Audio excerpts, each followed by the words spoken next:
Welcome back to Communicology. Today I'd like to talk about something that we wrestle with when it comes to trying to talk with each other, and that's, well, meaning. A lot of times we don't understand what words mean. That happens. Sometimes we don't understand what the other person means when they say something. And then the one person says, well, you know what I mean. Well, maybe sometimes, no, actually we don't know what you mean. And that becomes really confusing and problematic. So what I want to do today is talk to you about meaning and trying to understand meaning. And this is a quick overview because, quite frankly, understanding meaning is, complicated and it's tricky and it's different. But there are 4 ways that we can look at meaning, and we'll talk about those as we move along in today's podcast. So right now, what I want to do to discuss first and foremost is the concept of denotative meaning and connotative meaning, because maybe you've heard those 2 terms. If not, that's fine. But an easy way to remember is when I say denotative meaning, I'm talking about the dictionary definition. So D for denotative, D for dictionary. That's an easy way to remember those 2. So when I say something and I use a specific word and I mean it in the actual literal sense, I'm talking about the denotative meaning. That if you look in the dictionary, it's got a definition for it and we understand what it is. A connotative meaning is something that has been, gone through the spin cycle of society. And, there are certain, you know what I mean kind of meanings that ride along with it. So whenever we try to have discussions with each other, we're kind of wondering half the time, do you mean literally, or are you talking figuratively or socially or something else that we're trying to figure out? What do you mean? And if meaning was easy, we would get along and understand each other way better than we do. But frankly, we're terrible at it. And what's worse is, over the concept of over the space of time, words can change meaning or have multiple layers of meaning. For example, the word polysemy or polysemy, depending on how you want to pronounce it, is the idea of having multiple meanings. In fact, it comes from its root, polysemy or polysemy, the many, and the signs. So a word can have multiple signs, and I think it means this thing, another person thinks it means another thing, and we could both be right. So it just depends on what that happens to be or how we interpret it. It's also one of those things that makes the English language such a pain to try to figure out, because we can use certain words for multiple different things that people just don't quite get, or because we just changed the word over time and it used to mean this and then now it means this. So trying to help students understand that is hard, because everyone's mind is set in the current year. So when you're talking about the meaning of a word, I'm thinking right now. But the thing is, I'm considerably older than my students. So my students, they're in the 18 to 22 age group typically. They're thinking of now and maybe in the past 10 years, that word, so they're not looking in a big window. Whereas I'm thinking of maybe a 40 or 50-year window of time to where I've seen words change and move. And so when someone says a word, it's like, do you mean this? Or do you mean this? Or this? Or this? Or this, depending on the word. And it gets harder to understand. So let's talk about the 4 different ways that meaning is created, and we'll try to wrestle with that from there. So the first way is that meaning is social. And by social, it means that we as a society have determined that this is a word, that this is what it means, this is how we're going to use it, this is how it should be interpreted, at least in the now. Because again, with polysemy and words sliding in their meaning over time, we can see things change, and we can determine as a society that this is a good word or this isn't a good word, or this used to be a good word and now it's different. That's also one of the big problems with cancel culture, because someone might dig up something you posted on social media 10, 15, 20 years ago and say, oh, I can't believe you'd use that word. Well, it was fine 15 years ago, and now it's not. And it's the same thing with right now. We think we're so educated that we would never say bad things now. But in 15 years, a word that we currently use today might now be considered bad in the future. And they'll say, I can't believe he said that. And we're like, what? It was fine back then. That's the problem with cancel culture. And also, we can take words that that are actually good words, useful words, and say, we don't want to use those anymore. For example, one of the words that people wrestle with online is the word retarded. Now, retarded is a perfectly legitimate word. If you've ever heard a big truck slowing down the hill and you hear it, brrr, it's using what's known as an engine retarder. And it's using the power of the engine to work as its brakes, because the truck is 80,000 pounds. And if you used your regular wheel brakes, you'd burn them out and the truck would be a runaway. So it uses the power of the engine to slow it down. That's called an engine retarder. When you're playing music, you might say the end of a line. You might say RIT for retard, and to slow down. So you slow down the end of the measure. And then, of course, clinically, when somebody's mental acuity isn't progressing as fast as the societal norm or the clinical norm, it will say that the person might have some kind of mental retardation. Well, that's a legitimate word. But the thing is when people start using it as an insult and calling other people retarded just to be mean and callous to each other, and it gets to the point where we start saying, I don't know that we need to use that word anymore. And it gets to the point where it could even be stark, to where you're watching the news and they'll talk about somebody said the R word, and you're like, the R word? Which word's that? Well, they're meaning retarded. And it's a perfectly legitimate word. It shouldn't be taboo to say it. But if you're using it as an insult, as a society, we said, guys, that's not really a good, proper word to use. I mean, come on, let's just not do that anymore.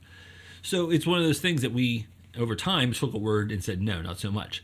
On the positive side of things, we have, we see the words that, we wrestle with trying to keep up to stay, hip or fresh or alive with what's current and trendy. So, for example, if something is really good, what word would you use? And again, it'll betray how old you are. Like in the 60s, things were cool. In the 70s, they were groovy. In the 80s, everything is awesome. And then dope and fat and fire and lit and everything else that people use throughout the decades. And, it's important, especially when you're in junior high school and high school. Language is currency. If you don't have the right language, you're not socially accepted. Again, here we are with the social construction of meaning. So you're not accepted if you don't have the right language currency to use. So it's one of those things that if you don't know the right words, they kind of discount you. And it's one of those things that is awkward, that you'd see somebody, especially a young person, their parent trying to use current language sounds so weird. It's like, that's language of the youth. It's like, fine, then I'll use my language. And you'll say, ooh, that's so out of date. Why would you still say that? Well, that was the language of my youth. So, you could tell, when somebody was basically, a teenager, because, you get to a point, like typically in college, you get to a point where you stay, I'm not trying to keep up with the current language anymore. It's silly. I just can't. So they revert back to using what they do. So me being a proud Gen Xer, I still use awesome, a lot. But because I was raised by a boomer mother, I still have cool. Cool. I still say cool a lot, because it's still one of those things that, I've had in my language for a long time. So it's one of those things that occasionally I'll hear language from Gen X parents pop up with my kids in college. So they've had Gen X parents, and so they'll say things that their parents said a lot in their house, and they'll use it as a slang term. It's like, where'd you learn that word? You should be saying these 5 things. It's like, well, my parents always say it. Gotcha. So again, socially, we need to figure out who comes up with these ideas. Well, as a society, we all do. So somebody at some point said, look, instead of saying something is really cool, let's say instead that it's awesome. Or instead of it's awesome, let's say this word or that word. Like for the idea that like something, like a word that's passed through, about, 7 or 8 years ago now, the word being lit. Like that party was lit. What do you mean lit? I mean, if I'm going denotatively, did somebody set the party on fire? Because that's a dangerous thing. No. We mean connotatively. So, okay, it's lit, meaning it was fire, meaning it was cool. Wait, but I thought it was cool. How could it be fire? How could it be cool and fire? So we see the fun part about playing with language. But we do our best to hang in there, and we do our best to figure out how to hang in there and then move along and try to figure out the next word. And then as soon as you learn that next word, someone's changed it anyway. So you can change it at any point. You just have to come up with something else. So like I was telling my students, we could use the word chair. I've got a chair right here. I'm sitting on a chair. Why can't I say that party was chair? And they snicker and laugh. I was like, but why can't I? If I could say it's lit, if I can say it's dope, if I can say it's fat, if I can say it's awesome, why can't I say it's chair? I mean, it makes just as much sense as any of the other ones. So why not say chair? So the thing is I have to say chair more often. People around me have to go, okay, I guess we're saying chair now. And they start saying chair. And then other people around start saying chair. Next thing you know, we have a swath of people saying it's chair. Oh, how's class? It was chair. Oh, do you like my new car? It's chair. And we end up getting a situation where we all use chair. And that's how it moves into culture. And a society then starts using the word chair. And then next thing you know, you're seeing it used on TV or in the movies.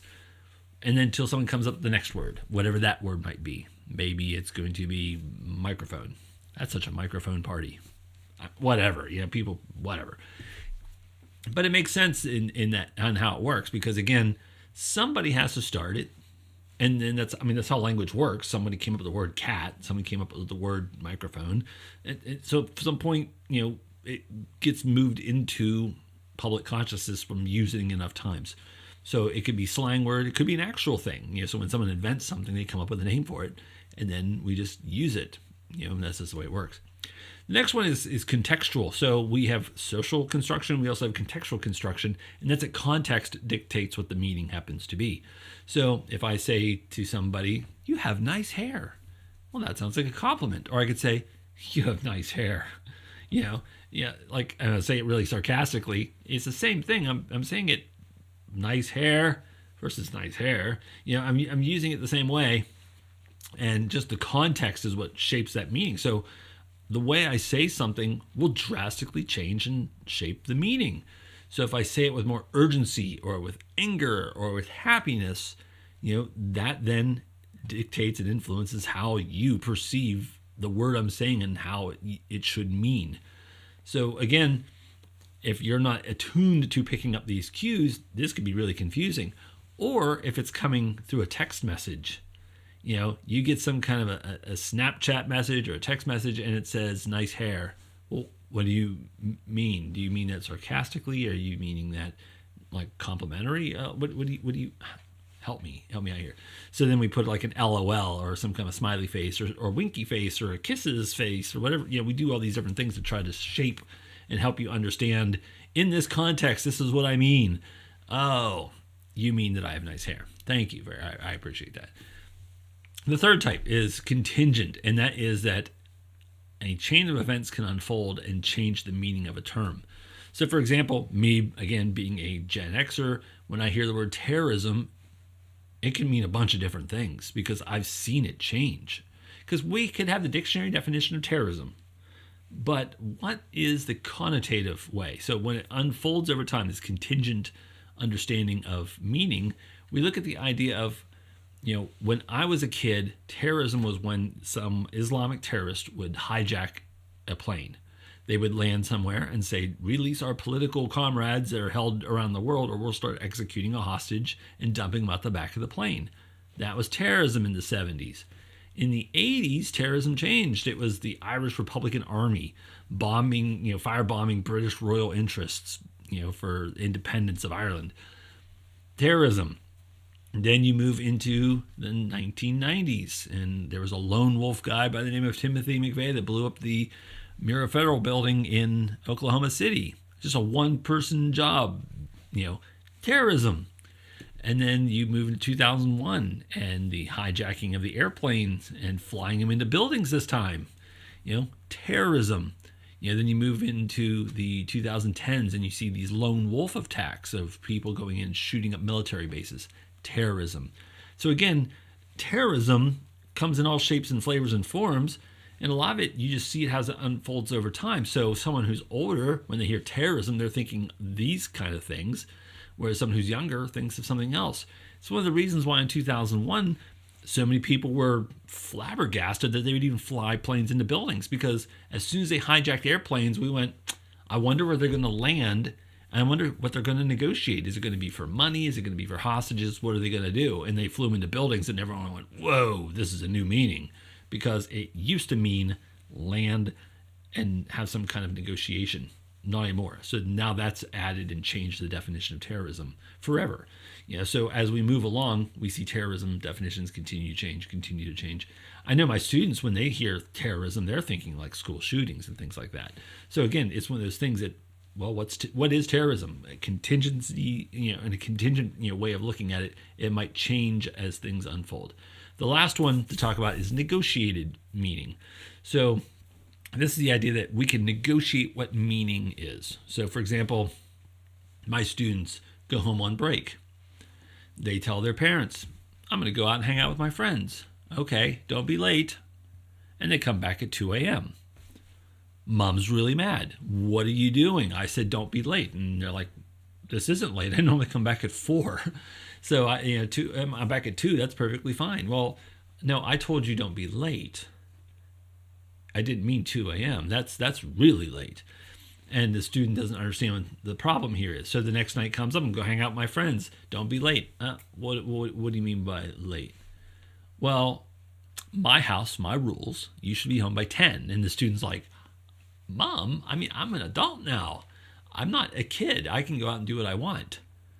So I'll be back at 2. And then the negotiation happens. So what does late mean? So in this case, they eventually settle on midnight.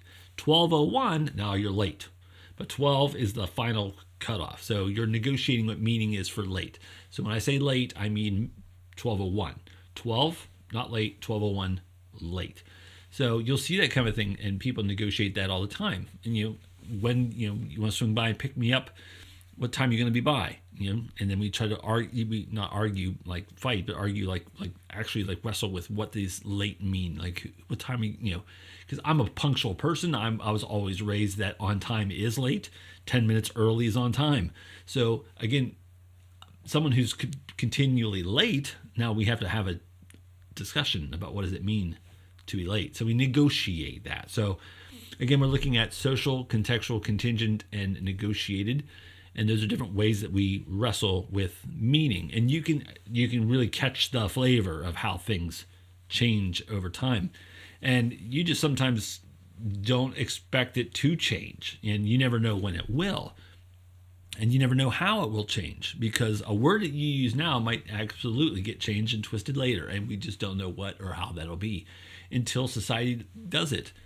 For example, if you've ever, again, I was raised on Flintstones and Bugs Bunny and stuff. So we were watching the Flintstones. At the end of the Flintstones, when they're doing the credits and they're playing the outro music, the very last line of the Flintstones theme song is, "We'll have a gay old time." I mean, they're not talking about Fred and Barney living together. They're talking about happiness, because gay back then meant happy. And over time, that term was used to mean homosexual men. It's like, so wait, this word meant this. And even when you get to Christmas carols and things like that, the word gay will be in there, and you're like, what does that mean? And younger people snicker because they don't understand, like, why is this word in here? Older people are like, well, yeah, it used to mean this and now it means this, and it's just two totally different things. Who knew? It's one of those things that over time people can say, we're going to take this word and turn it to this. We're going to take this word and change it to this. And you just don't know. So any word that you're using right now in a normal sense, and you fully know what it is, might not be what people in the future use it. And they'll consider that the normal sense. So when we say a word used normally today, we're being presumptive. We're saying that this is what it means now. That doesn't mean it's going to mean that way in 5 years, 10 years, 20 years, 50 years. We have no idea. Which is why it's kind of funny when you read something that's like 100 years old, or read something that's 200 years old. Sometimes it starts to lose sense, even if it was written in English, because the way that they use language, the way that we use language has changed a lot over the course of 100, 200 years Forget going all the way back and reading like Shakespeare, and you're reading it, hundreds of years, and it like this makes no sense to me. Well, that's because we don't speak that way anymore. These words have changed, the way that we use this word and that word, and the way that we form these sentence structures. We've changed that too, and you see that continually happening. And then we're not even talking about things like regional dialects and slang that happens in different pockets of around the country or around the world, or maybe even in your own state. This side of the state talks this way and this side talks this way. That's a part of it too. But you can see why meaning is so hard. But it's also what makes human communication fun, because, sometimes that wrestling with it is fun. And it's neat to see how we differ, and whether you drink soda or you drink pop. It's pop, but you drink one or the other, and it's just, you wrestle with it and you have fun with it, and you poke with each other. But you can also see why it can create so much confusion and difficulty in communication. But the important thing is that we try, and that we get back into it, and we continue trying to work with language, and we try not to abuse language and abuse each other with language. And we try to be ethical communicators. So that's what I have for you today. Thank you very much for tuning in and listening. As always, please feel free to like, share, and subscribe to my channel. And if you didn't like what you heard, that's okay. Thanks for listening this long anyway. But we'll see you next time on Communicology.